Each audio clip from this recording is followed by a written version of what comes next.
Computer हो या फिर मोबाइल फ़ोन, दोनों में ही डेटा को स्टोर करने के लिए मेमोरी की ज़रूरत पड़ती है। और मेमोरी एक हार्डवेयर डिवाइस होती है जो किसी भी डेटा को टेम्परेरी या फिर परमानेंट स्टोर करती है। तो आज की इस वीडियो में हम बात करने वाले हैं कंप्यूटर मेमोरी के बारे में। तो चलिए शुरू करते हैं।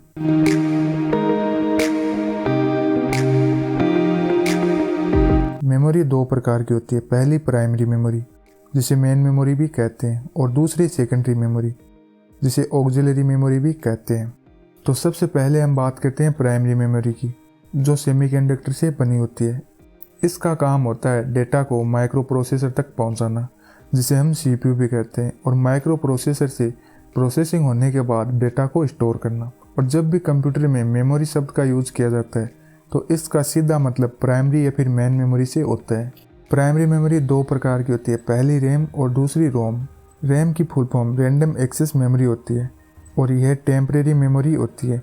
इसमें डेटा को रीड एंड राइट किया जा सकता है और इसमें डेटा को स्टोर भी किया जा सकता है। और यह एक वोलाटाइल मेमोरी होती है। वोलाटाइल का मतलब होता है कि इसमें डेटा तब तक ही स्टोर रहेगा जब तक इसको पावर मिलती रहेगी। पावर कट होने के बाद इसमें से डेटा भी डिलीट हो जाता है। और ये दो प्रकार की होती है, SRAM और DRAM।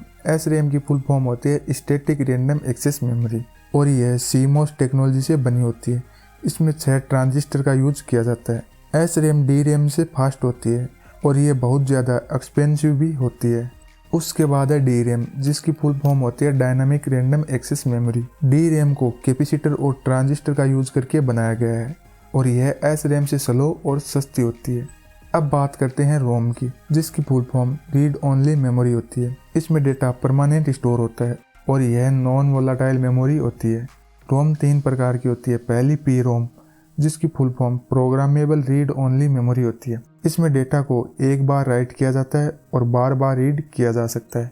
इसमें एक बार डेटा को स्टोर करने के बाद डिलीट नहीं किया जा सकता। दूसरी है EPROM, जिसकी full form erasable programmable read only memory होती है। इसमें डेटा को स्टोर करने के बाद डिलीट या चेंज किया जा सकता है। EPROM से डेटा को डिलीट करने के लिए अल्ट्रा वायलेट रेज का यूज किया जाता है और फिर से डेटा स्टोर किया जा सकता है। तीसरी है EEPROM, जिसकी full form electrically erasable programmable read only memory होती है। इसमें ज़रूरत पड़ने पर इलेक्ट्रिक सिग्नल द्वारा डेटा को डिलीट किया जा सकता है और नए डेटा को स्टोर किया जा सकता है। अब हम बात करते हैं सेकेंडरी मेमोरी की। सेकेंडरी मेमोरी सस्ती और स्लो होती है प्राइमरी मेमोरी से। कंप्यूटर में हम जितने भी एप्लीकेशन, सॉफ्टवेयर या फिर डॉक्यूमेंट फाइल स्टोर करते हैं वो सभी सेकेंडरी मेमोरी में ही स्टोर होती है।